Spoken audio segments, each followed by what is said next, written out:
Thank you. First of all, let me say I was very impressed with your pronunciation of those words. That was pretty good. And thank you for having me here. Also, the museum here has been very kind to the community. We recently hosted our staff quarterly meeting in this room, and they truly are doing a lot of things to try to collaborate and reach out to our community, and we appreciate that. We're trying to make those connections with a lot of the surrounding municipalities and museums, and politically, culturally, we want to be good neighbors with one another. And so that's part of the reason why I chose to be part of the exhibit, and part of the reason why I chose to speak here, because I do want people to know who we are. We want our history to be known, and because without that understanding, it's hard to build lasting relationships. So as we jump into this, the first slide that we have up here is like a pictorial collage, and these are all Maricopa or Piipaash people. And some of these photos have been attributed to other tribes over time. So the Piipaash kind of suffer from a PR issue. We're not well known. We, growing up in the valley here, you know, I'm from, like you said, the Lehi community up there, and I went to Mesa Public School System, and of course we didn't learn anything about our own history or culture in a Mesa Public School System.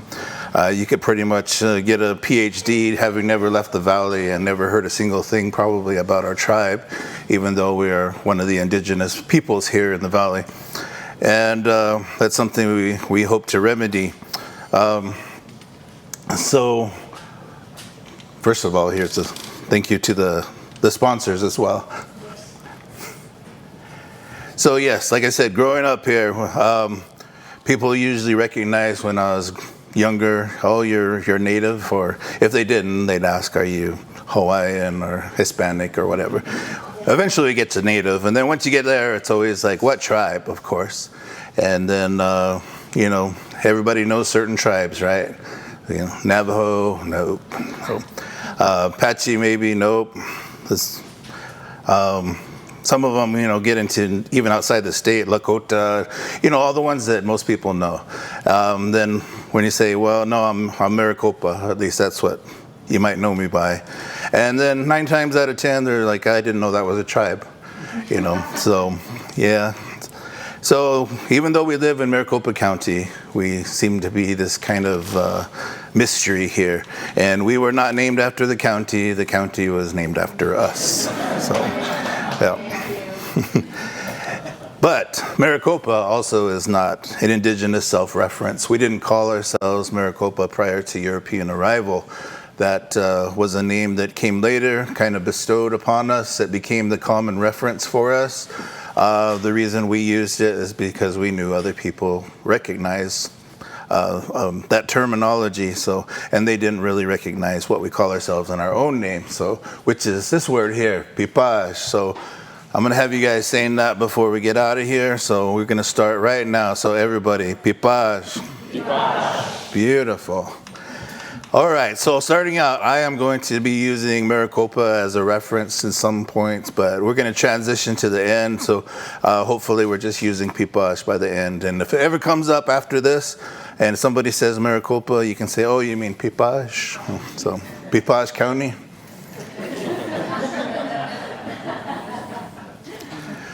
So let's look at the two different terms. They are synonymous, but they're not exactly the same thing. So Maricopa, you know, kind of this textbook definition, is a common name applied to Native American Southwest tribe, the members of which live in the Salt River Pima-Maricopa Indian community and the Gila River Indian community, along with the Pima. And they don't call themselves that either in their own name. They call themselves O'atam, but they can do their own presentation. Joe's over here, he can do that. So the Pima and Maricopa, Maricopa and Pima, we're two different tribes culturally, linguistically, but we've been allies for many generations. So prior to European arrival, though, some of our ancestors have lived in close proximity to one another, sometimes living in the same place at the same time, coexisting upon the same land. And this relationship, in some cases, goes back much further than most mainstream versions attest to. And this is something we struggle with internally too, because even within our own communities, the Piipaash or Maricopa are a minority population. And so the majority population is usually what people hear and kind of people accept as fact. And so most O'atham, not all, but most O'atham tend to think of us as relatively newcomers to the area. And but there were some newcomers. Some of us came fairly recently, but some of us were here nearly 1,000 years ago in the Phoenix Valley as well. So there's a lot of archaeological evidence too that's starting to come up to lend support for that. So despite our cultural distinctions, not even speaking the same languages, having two completely different ethnic backgrounds, we established this long relationship with one another. Informally, probably trade and things of that nature at first, became friendships and people fall in love and all kinds of things happen after that. But eventually, we kind of established this more formal alliance with one another, a confederation. And when it came to dealing with other nations, now previously when it was other tribal nations, we handle our business as one a lot of times. Politically, militarily, we were one unit. And when it came to other foreign nations like Spain, Mexico, and the United States, we acted as one political unit as well. And so when it came time to recognize tribes and reservations were established, we were seen as one political unit. And so federally, we are recognized as a tribe together, even though culturally we are very different from one another. So our people reside in two communities. Curdy kind of stated that: the Salt River Pima-Maricopa Indian Community, which is just north of here, and the Gila River Indian Community. Both communities have populations of Pima and Maricopa, or O'atham and Piipaash. But just to make sure that we're clear on what we're talking about, these are the two communities. So Salt River up there to the top, and then Gila River down there south of the Phoenix area. Now, of course, the entire Phoenix Valley and beyond was part of our Aboriginal territory. And so everything here was considered part of our land. But when the reservations were established, I think it was 1859, Gila River got its first reservation, and Salt River came 1879, about 20 years later. But the first Salt River Reserve was 680,000 acres approximately. So if that had continued, that's what Salt River would look like today. It looked like at that time.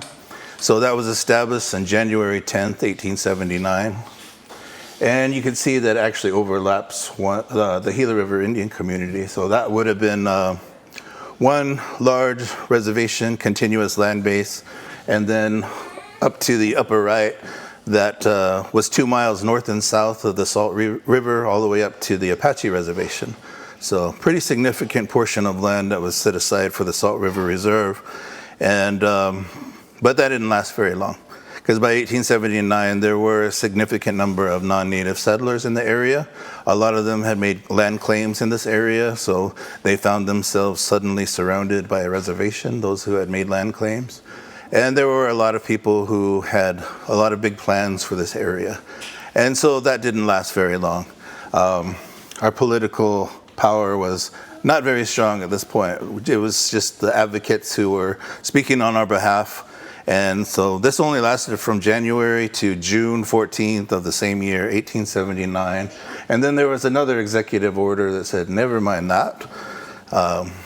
So we lost about 630,000 acres or so on June 14th executive order. And also it made us two separate land bases. So everyone in Gila River is related to everyone in Salt River. We are really the same tribe, the same people. We're just separated by this act of history, I guess. And then, of course, in between us was established Phoenix, Scottsdale, Mesa, Tempe, Chandler, Gilbert, pretty much the entire metropolitan area. And so Salt River became this little island over there. Now, where do the Piipaash live within these communities? We have distinct villages, areas of settlement, and for the Salt River community, that little triangle there represents an area on the south side of the river that is adjacent to North Mesa, and that is, we call it Lehi too. I know the Mesa community is also Lehi, but we call this the Lehi District of the Salt River community. And that's where the Piipaash settled. There's O'atam who settled there as well, so it's not exclusively Piipaash. And I know Joe's here. He's one of the O'atam settlers there. So got to make sure we give him props too. And then on the Gila River Indian community, the west side over there, they have districts that are numbered. So this would be District 7. So that's predominantly where the Piipaash live today.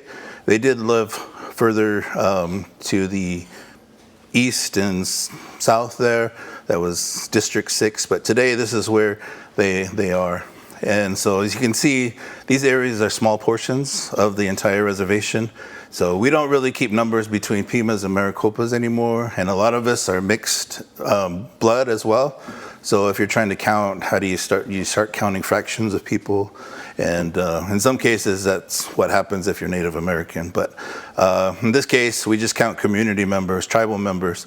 But generally, historically, the Piipaash represent probably 10% or less in each of these communities. So the O'atam or Pima represent 90% or more in each of these communities. So it's no mystery that when you ask a representative from one of these communities, tell us about the Maricopa, probably 9 times out of 10 you're going to be getting a Pima perspective on that and not the Maricopa perspective, which sometimes is exactly the same, but sometimes it's dramatically different. So one of the things that comes up pretty frequently, and I actually saw this in one of the comments of when this was posted on Facebook, somebody said it's spelled P-E-E-P-O-S-H. And yes, it is in the Gila River Indian community. So there are 2 spellings. It's the same word. So we use the top one, P-I-I-P-A-A-S-H. I was on the ground floor of our language program 30-some years ago, and we actually created our own writing system. And that writing system has become formally adopted by the tribe. So it's our official writing system. And so the way we spell is according to their official writing system. So Piipaash means the people. Let me hear you say it again. Piipaash. Beautiful. That's technically the plural form. The singular form is Piipaa. Try that one. Piipaa. Yeah, but sometimes that's used plurally too, so go figure. Language is one of those things where it has rules and then you break them all the time. So the other one, P-E-E-P-O-S-H, is said exactly the same way, Piipaash. They just spell it differently.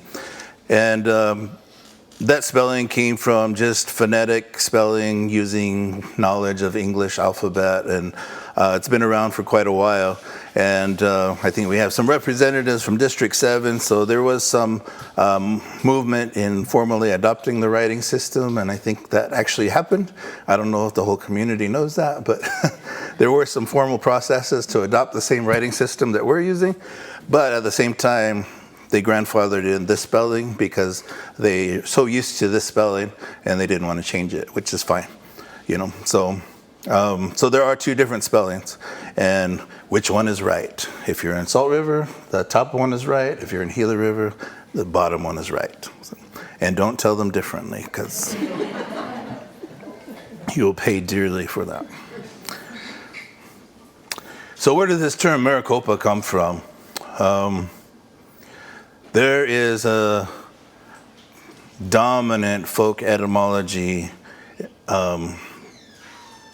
explanation for that. And I grew up with this too. It's kind of part of our cultural stories that this is where it came from. And it's actually part of Piipaash identity to know that story. And I learned that story growing up, and if people ask where did it come from, I gave this default answer. It's from Spanish. They called us mariposa, which is butterfly. And the explanation was always about wearing, I guess, colorful things and the face paints that we had on, and it reminded them of butterfly, the way, I guess, our beauty. But that's a very good explanation because Maricopa sounds like mariposa, yeah? And that seems like a plausible answer. And so I just accepted that as fact until I didn't. And this is a very probably unpopular thing that I do because I kind of say that doesn't hold up to crucial, I guess, the evidence isn't there for that. So I do a lot of historical research, a lot of historical documentation, research linguistics, and there's no Spanish Mexican documentation ever of the Spanish calling us mariposa. So I looked for it, trust me, because I wanted to verify that was true. That what my grandmother said was true, but it wasn't there. And I couldn't figure out why it wasn't there. They did refer to us, but when they did, they used terms that looks to us as English readers like opa and coco Maricopa. And what does that mean? Where did that come from? So it doesn't mean anything in my language. Doesn't mean anything in Spanish. And at first glance, it doesn't seem like it says anything in O'odham. But there is a lot of evidence that it did derive from Pima language or O'odham language. So when the Spanish came up from the south, there was O'odham people in Mexico, and they had all these O'odham interpreters, and they brought them up here to speak to the O'odham here. And so all their encounters were initially with O'odham or Pima people. And so they would ask them, who are you, who are you, who are you? And then they learned of our tribes living a little further on, and they said, who are they? And so today, the O'odham still call us as Maricopas. They refer to us as O'obot. So that's probably what that attempt to write was. The Spanish didn't know how to write O'odham language. They did the best they could. And then there was two different groups. So there was O'obot, and then there was another O'obot group, because you see this one also has OPA on the end too. And then if you study our languages, of the three languages that it could possibly be, O'odham is the only one that uses reduplication of the first syllable for pluralization. So it can be argued as to what this word meant, what it originally was, but I don't think it can be argued that it is of Pima origin or O'odham origin. So there were two groups living on the Gila River from the earliest Spanish who arrived. That was Kino, and he documented that. And so that was much prior to the 1800s, when most people think the Maricopas arrived there. So when Kino got there were already Maricopas there. Eventually, as the Spanish came through, they said, these two groups seem exactly the same. They dress the same, they talk the same. They couldn't figure out why there was a difference in one is called this and one is called that. So eventually they just kind of agreed to, well, we're just going to call them all the same thing. And the default name that they chose was this one. So this one kind of died out of history, the written history, and this one persisted in Spanish documents. And when the Americans first came in 1846, Kearney, that was the first time that it was documented. They just cut the CO part off of that, and it became the last part, which looks like Maricopa. So the butterfly story is much better than the truth. And if you ask any Piipaash people where did Maricopa from, they're going to say Mariposa, and I might too on some days. But that's because I'm just being in tune with, our oral history there. But all cultures do that. We have etymologies. We try to make sense of things we're not sure about, and sometimes things that seem plausible don't pan out. And I always wondered about that too, because it's like, well, butterfly's not in our songs, it's not in our stories, I don't see how it plays a significant role. And surely we weren't the first people to ever wear face paints from Mexico all the way up to here. So, anyways, let's not talk about that anymore, because that always gets me in trouble with my own people. So we talked about these two distinct cultures. And so the O'atam culture goes far back, and so does the Piipaash culture, and prehistoric times. And so they probably called themselves the people just like we still do today. So O'atam means people, Piipaash means the people.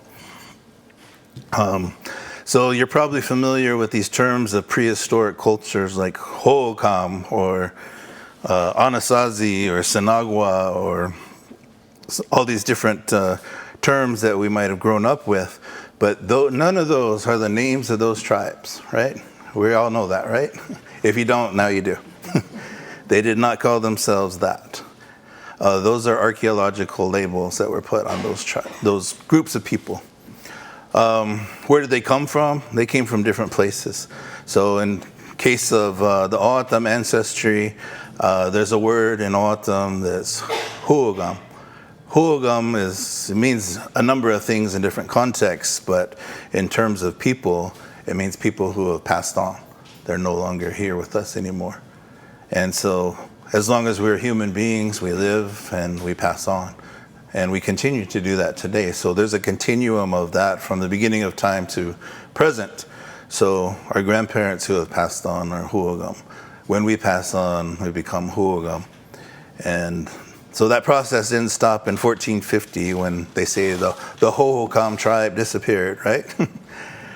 There's something that happened around that general time frame that changed the culture and the population densities of this area, and people started to live a more simpler way of life. But I think pretty much all archaeologists agree that human beings continued to reside here in the Phoenix Valley after 1450. They just lived in a different way. So archaeology borrowed that term Huhugam and placed it on this prehistoric culture and gave it this distinct beginning and a distinct ending. So it's kind of synonymous, but it's different. In the cultural, in the language, it's the beginning of time to now, and it's going to continue on until there's no more of us left. I guess no more O'atam left. We've all become Huhugam, but that hasn't happened yet. And then to the left there, to the west of, is same thing happened with Piipaash and other human tribes' ancestors. You probably haven't heard of this one, but there's a prehistoric culture there, Patayan. And where did that name come from? It came from one of our linguistic relatives, so Walapai. And so in their language, the word pa is people, like pipa. You see how they're similar? So they shortened that word that we have. So that's one of the ways you can tell they're related to us. And tai is, in their language, means old. So it's something that they refer to their older people or elders, batai, and in their language today. And so archaeologists said, well, that's a pretty good term to use for the ancient people. They call them the old people. So that's where that came from, batai, and then patayan. Now, that's, like I said, some of the ancestry for the Piipaash and other human-related tribes. So sometimes those labels cause problems with comprehension in today's context. So like Anasazi, that's becoming an antiquated word. Now they say ancestral Puebloan, and that kind of lends itself to, well, if there's ancestors and there's descendants, right? So it kind of has this continuum of who was there before and who's there now is the descendants. So that's kind of happening here too. So ancestral Sonoran peoples now is kind of what's being used in place of Huhugam in a lot of cases.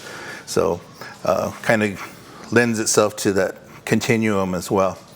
So in this area in particular, from what is today west side of Phoenix to about the Mohawk Mountains down there, that's where those two groups of Piipaash were. When the Spanish first arrived, they found them in this area along the Gila River. Not exclusively Piipaash, because there's O'atam that lived in those areas as well. So both O'atam and Piipaash lived further down the Gila River at different times. And prehistorically, again, Patayan, Huhugam, prehistoric cultures, they overlapped in that area as well. So that overlapping of cultures is 1,000 years old. And when people say they disappeared and then they come here and find Pimas and Maricopas living in the same place, cultures overlapping in the same place, it's not a great mystery. It's a continuation.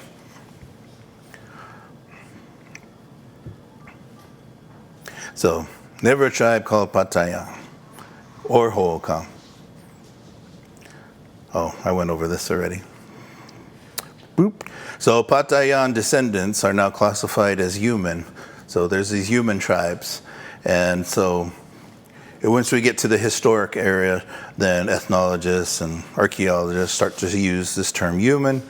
And that human refers to contemporary, culturally, linguistically related tribes in western Arizona, southern California, northern Baja California, Mexico.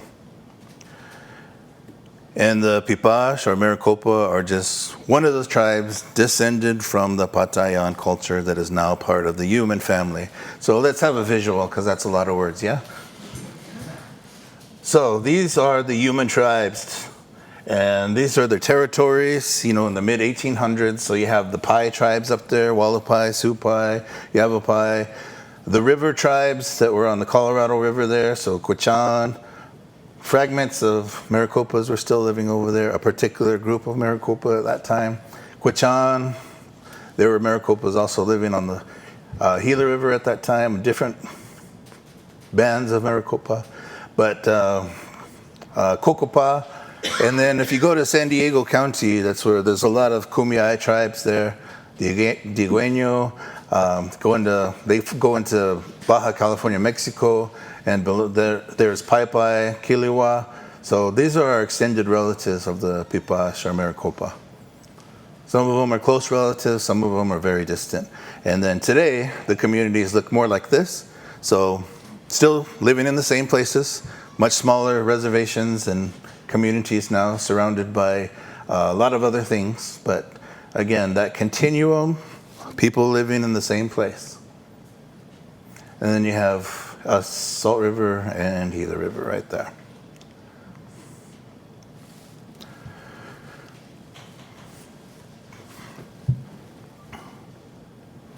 All right, so kind of went over that. There were different groups of Piipaash before, living in different places. The ones that were closest to the O'atam or the Pima that resided on the Gila River for a long period of time, the other Piipaash groups lived to the west of them, either further downriver on the Gila River or along the Colorado River. So this group was referred to as the Eastern people because they lived furthest east of all of those groups. And they were called Piipaa-Nya, which Nya is the sun or the direction of east. But there's also a term, Xalychidom, which would be those kind of went that way to the east. And so these were the group that was historically labeled as Opa if you look at historical documentation. And further down on the Gila River, there was Xalychidom. So this would be from about Gila Bend to the Mohawk Mountains. So Xalychidom means downriver people. Today, some people translate it as Western because the Gila River runs that way. So both of those things are synonymous, but the direction of the river is probably a more dominant thing here. And this group was historically recorded in this way, which looks like Maricopa. That became the dominant term as we learned earlier, and then it got truncated and that became the name of all of these groups. Now, prehistorically, or at least when Kino first arrived, there were some Piipaash groups still living on the Colorado River. And this group in particular is important to this talk tonight because that's what I am. This is my people. And that's predominantly the group that ended up living in the Lehi area. So, Xalychidom, try that one, Xalychidom. Beautiful. So you can put it together, Xalychidom Piipaash. Xalychidom Piipaash. Yep, so that's the upriver people. It's in red, just to distinguish those who, at the time of Spanish contact, were living on the Gila River versus the red being in the Colorado River, which, ironically or coincidentally, we called the Red River Xaquet, which, because all the sediment that came down before it was dammed, the river was red. And that's actually what Colorado means too, red. This other group, historically recorded as Xalcoam or Xalcoam Mai.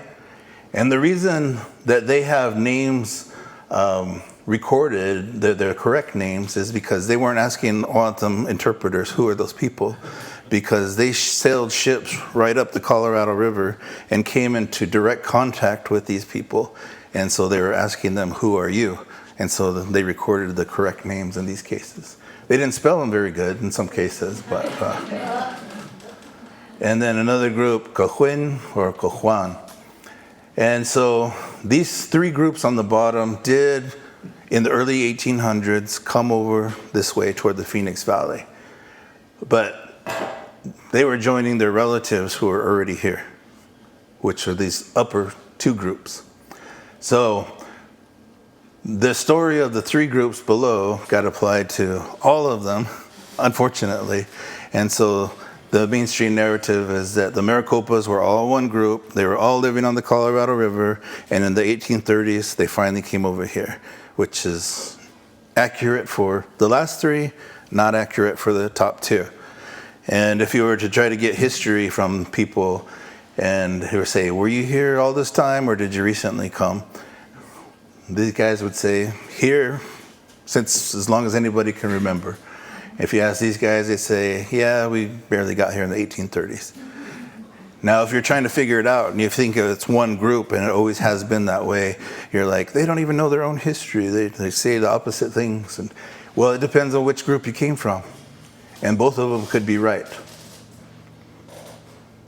So again, a visual helps, yeah? 5 different groups, these 2 living on the Gila River, and these 3 living on the Colorado River. So the Piipaash in the 1830s, when ethnographers asked them, and at that time the people still knew which group that they belonged to, so they knew whether they were Xalychidom or Xalychidom. In time, everybody kind of got mixed up, and most people today kind of forgot about those distinct origins. But they asked this group here, where did you migrate from? And the response was, from nowhere. We've always been here.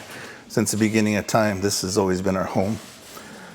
And they asked these guys here, he's like, you know, people used to say once upon a time we lived on the Colorado River, maybe, but it was so long ago, nobody had a memory of it, really.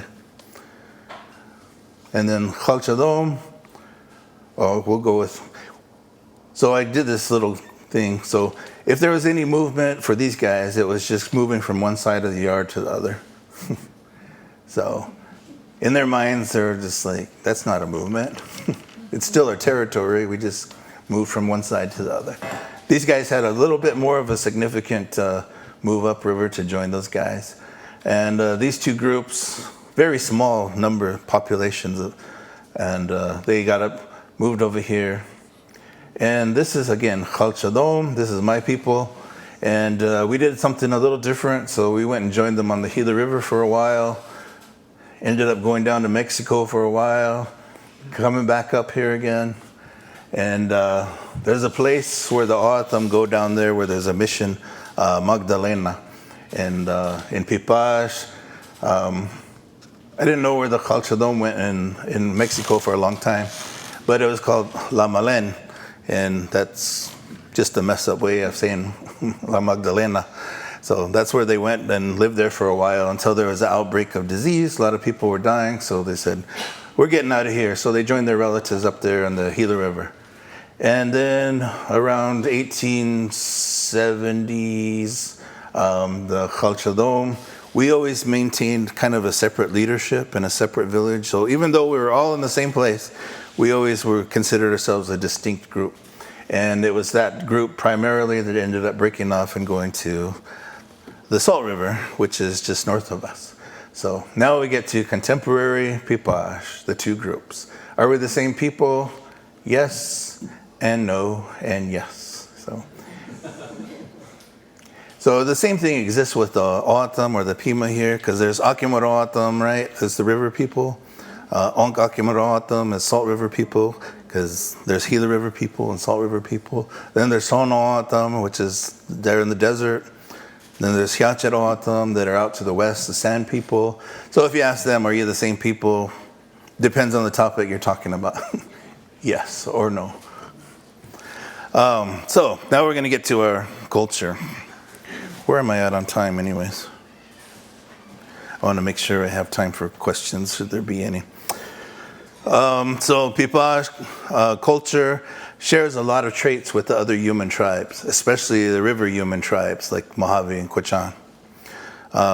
So our language, stories, a lot of the intangible things especially are going to be related to them.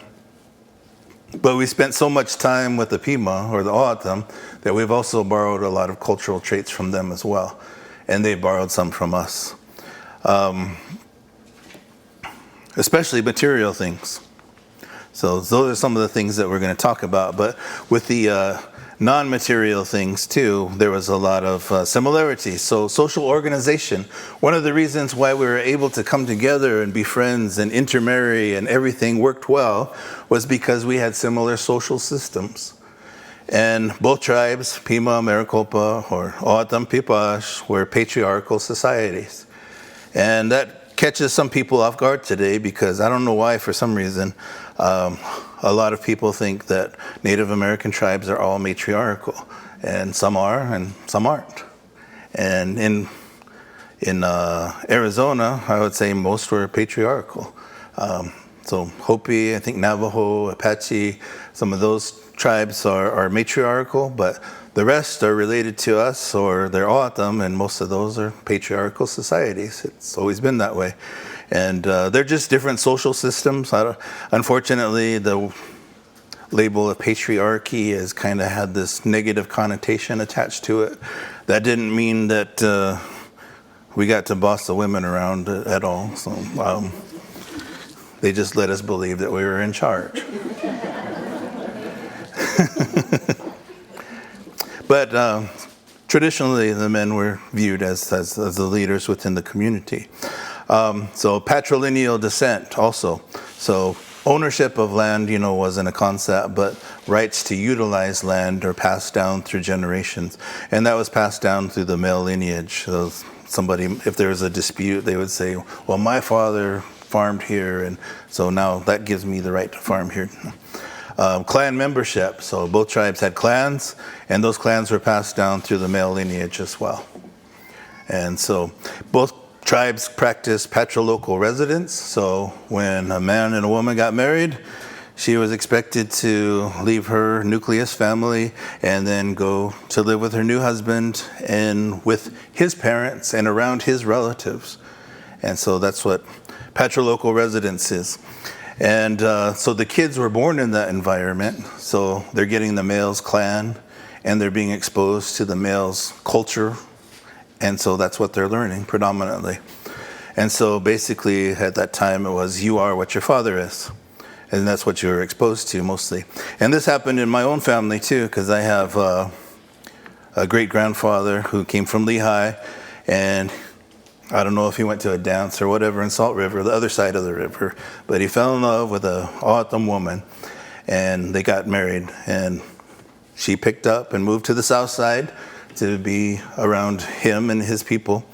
And when they had children, my grandfather, he was raised in that environment. My grandfather only considered himself Piipaash. I mean, if you asked him, he would say, well, yeah, my mom is O'atam. He wouldn't necessarily say, I'm half and half. He would just say, my mom's O'atam. So he was raised in that environment, speaking Piipaash. Of course, he spoke O'atam too, because he had to talk to his mom. So, but I never heard him speak O'atam, because he just considered himself Piipaash for the most part. And so intermarriage was not an issue. So there was ways of organizing all that stuff. And if we're looking at the family, it's broken down like this: the language family, the Pi Branch River, Delta, California, Kiliwa. So the Pi, there's Pi again in Baja California, that's the lower Pi. The upper pie is these guys. We can understand a few of their words, but as far as conversations go, really low intelligibility between us and them. These languages are extremely close to Piipaash language. Mojave, less so. In past tests, there was 80-something% intelligibility, and with Quechan, it was in the 90s. So some people argue with whether Quechan and Piipaash or Maricopa are different languages or just different dialects, but most linguists land on there's enough differences to consider it a different language.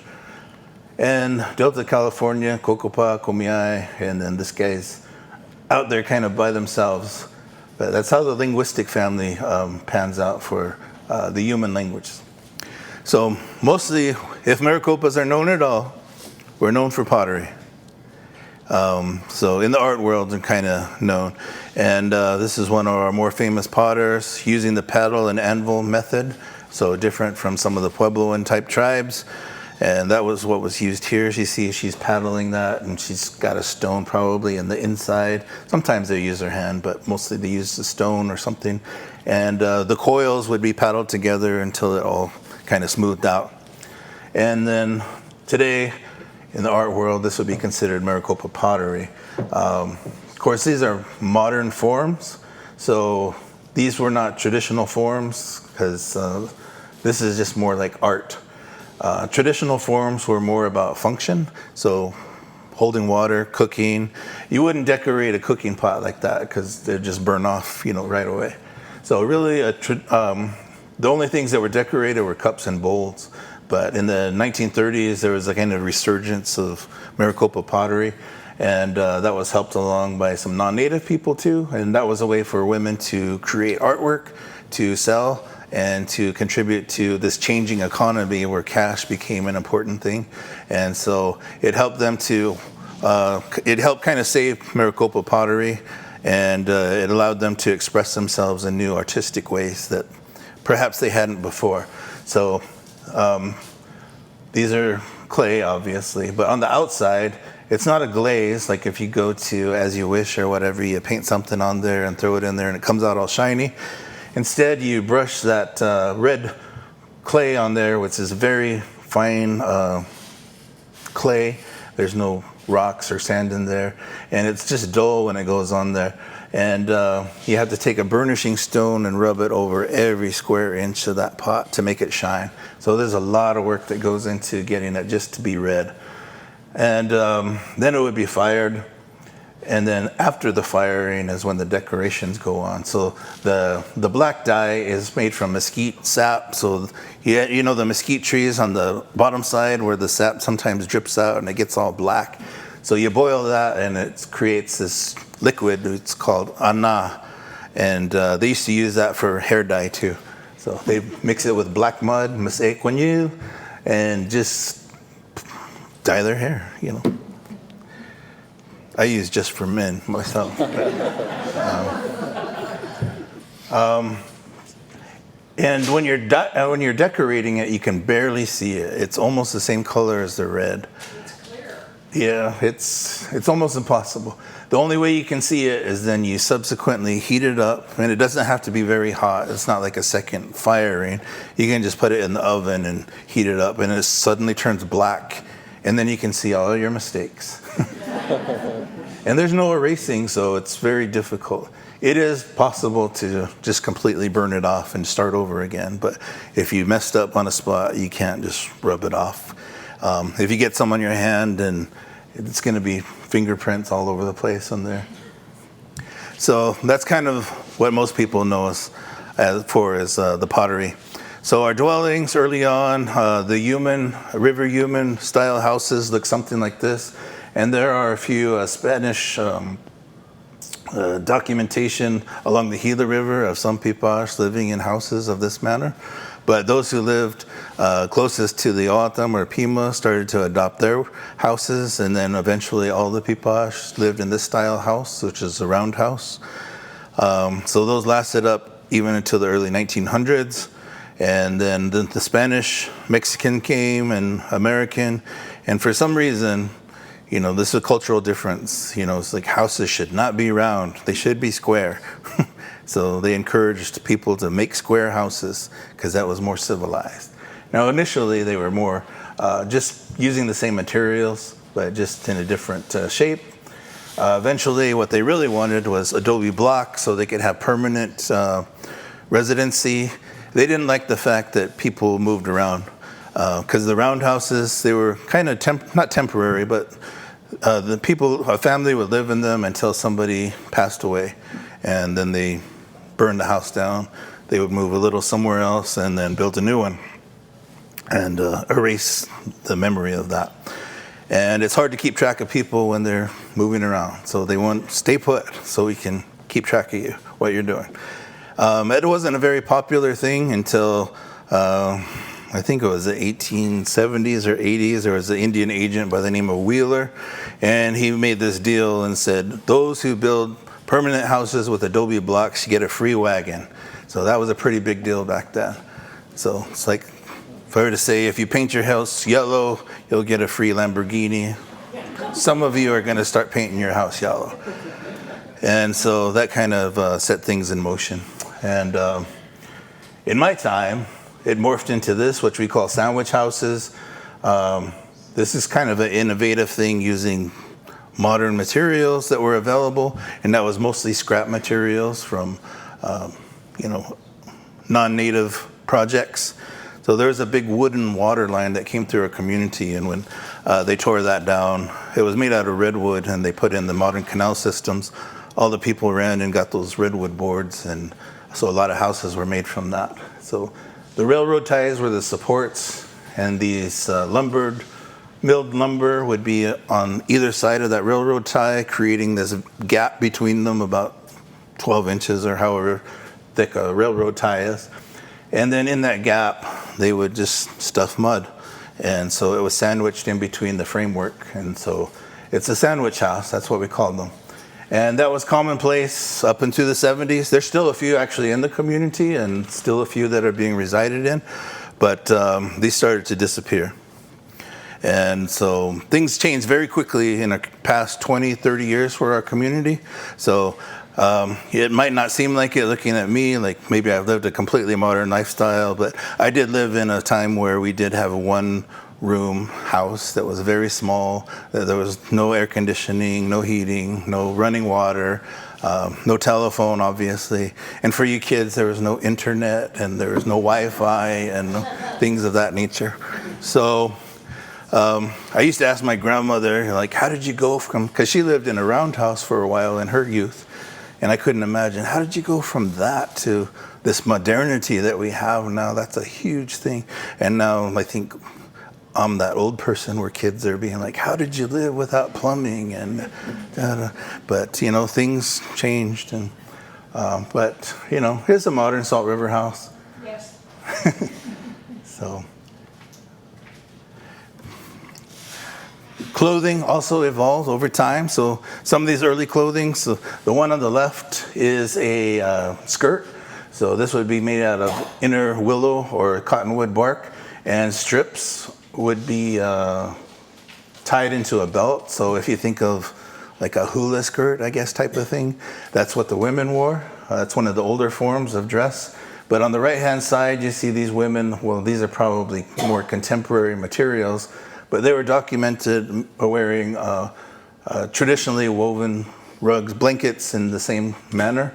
And even the Xalychidom, when we were on the Colorado River in the 1500s, the Spanish wrote that they saw them wearing blankets, some of them, that were traded with the Hopi, which is very far away from the Colorado River, but there were trade routes. And so these ladies are still wearing these things in the same manner. And because they have these baskets, which also Piipaash women wove these types of baskets. O'odham women made pottery that's now called Piipaash pottery or Maricopa pottery. So when they were using them for utilitarian purposes, women made baskets and pottery, and they didn't just specialize in one or the other. So even though we call these O'odham baskets, these were Piipaash baskets. And these were from Curtis photos. And these ladies were supposed to be gathering sorrel fruit, which again, people say, oh, so that's what autumn did. They're autumn. No, Piipaash did that too. We were in the same environment. We ate the same foods. But Curtis was known to set up things that stage things. So in a lot of his photos, these women are very bundled up. So they're out there in the winter when there's no sorrel fruit on the cactus. And the long shadows as well. This is, I think, a Cochin man, but I like the picture because it depicts the hairstyle. So a lot of people come to our community and they think of Native Americans as what they see on TV, you know, like it was crazy when Dances with Wolves was, you know, popular. And people wanted to see the teepees and all that kind of stuff. It was like, yeah, that didn't happen here. And, you know, everybody knows Native Americans wore braids, right? Well, no, we had dreadlocks. So we were pretty cool. Here's the breechcloth hung down to the lower calves in the back and mid-thigh in the front. Later on, it became more streamlined, the Speedo type. Although this is a studio, you can see he's got the feathered headdress, bow and arrow there too. And a lot of people didn't wear shoes most of the time. But when they did, again, not moccasins, but sandals were worn here. On the right-hand side is a picture. This is a Mojave man, but Piipaash wore these types of robes too, or blankets, and these are rabbit skin. And so rabbit skins would be cut in a spiral fashion, creating these long strings that were twisted. So it would be like a big piece of yarn with hair all around it. And then a plant fiber would be used as a weft to weave these into blankets or robes. And I don't have an example of a Piipaash person wearing it, but it would have looked exactly like that. Now you see some transitions that are happening from, on the left-hand side again, the women's upper bodies now are covered, which wasn't the case previously. And that became the genesis of what, even as today when we say a traditional dress or blouse, it's made in the same fashion as that, where it has this yoke and bodice and sometimes short sleeves, sometimes long sleeves. Those are just plain, but today they tend to put a lot of more decoration on them. The blanket's still being worn in the same way, but these obviously are commercial items. Here you see most of these guys are still got traditional wear, which was not a whole lot. And but look at this headdress, kind of has a little hat there. So there's incorporated, and this guy's just totally modern. So transitions are happening. Why? Well, here's one of the reasons. Other cultures didn't want to see our bodies. So here's from Phoenix. Any Indian who shall appear or remain within the city of Phoenix without sufficient clothing to cover his or her person, and any Indian who shall remain within the city limits after sundown, unless in the employ of some inhabitant of the city, shall be deemed guilty of a misdemeanor. So when you had to go into town, you had to cover up. And a lot of people didn't have the means to get that modern clothing. So some of the head people, like that guy in the center, had modern clothing, and he would have been considered kind of well-to-do, I guess. So what they had over here was sometimes communal clothing. So they had certain bushes where if you went into town, you'd put the pants or whatever on was there and do your business, and when you're done, you put it in the bush for the next person. Yeah. Which is kind of crazy now, because like now if we go to Scottsdale and go to the resorts, it's all the non-natives who are completely naked there. And if you go to the reservation and you see our swimming pool, our kids have like t-shirts on and they're all covered up. So here's some examples of how that evolved into what we consider contemporary traditional dress now. So everything evolves over time, but and then what do men look like? I don't know. There's one right here. So there's one in the back over there too. So I think I'm out of time. Yeah, where's my monitors? Yeah. Somebody's supposed to cut me off here. Okay. Sorry about that. Yeah, no, Absolutely. So I just threw a bunch of stuff on here, not knowing how far I'd get. But, there's definitely a lot more to be said about us. And if you guys have me back at some point, I'd love to do kind of the general history of the Salt River community. And, but tonight was just about the Piipaash culture, kind of representing our people that a lot of times are overlooked within the big, broader historical perspective of the valley here, and sometimes even within our communities we're kind of overlooked as a minority among minorities. So thank you for allowing the opportunity to share a little bit of our culture with you. And if you ever want to learn more, you can come out to our community. We have a museum out there, and you can come talk to us and ask all the questions you want to. And I'm available afterwards too if you want to talk, but you might have to buy me dinner. Are there any burning questions before I conclude? There's one hand. Yes. I wanted to say about 40 years ago I read a book called Maricopa Indians, and they mentioned the fact that the Maricopa were driven out of California by some warring tribes, and they kept going east until they got to the Gila River, where they met the Pima and asked them if they could set up a village nearby. And of course the Pima, being good people and friendly people, said yes, and that's how it got started. Yep, that's how the Pimas tell it. Yeah. Can I also say that the Mesa Historical Museum has a display of Maricopa and Pima arts and crafts up there, and how they do the pottery and the basket making as well. And Yep, we helped with that a little bit yeah, too. and if we look around, I think the museum director, Susan Rickey, is here today. Yep.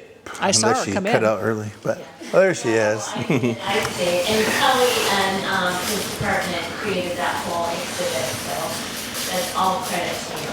Yeah. We had one more hand up. Okay, that's a microphone.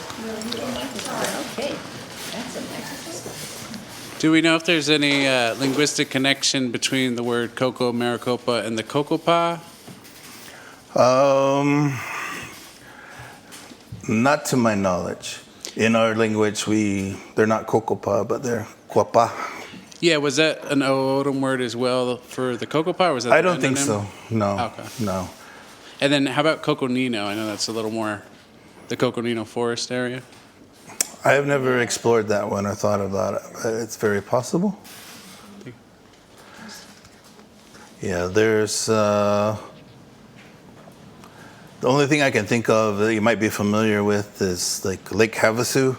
So blue-green is Chavshuk in our language and a lot of the human languages. So that's where that word comes from, Chavshuk, Havasu. And there's certain places, they're minor places, and if you look on a map, they say a lot of H-A-R, but usually those are referring to water, which is Cha. Like I think there's some place called Har Kuvar or something, but we would say Cha Kuvar. There's no water there. I grew up in and around Phoenix, Arizona, Tempe, and the word Papago, I know that's faded out and you've renamed, but where did that word come from? Again, there's different etymologies, but from what I've heard from some of their people there, it originated from beans, like bav. Yeah, kind of bean eaters. Oh, okay. I haven't explored how accurate that might be, but again, it seems plausible. But to them, they viewed it as something negative, so they changed it. And for us, we're exploring changing our name too. So that's something that we are going to be surveying our own community, but our leadership's on board with exploring that. So we might be Salt River, Xalychidom Piipaash community in the near future. And Pima-Maricopa goes by the wayside as Papago once did. Fingers crossed. I know how I'm voting for it.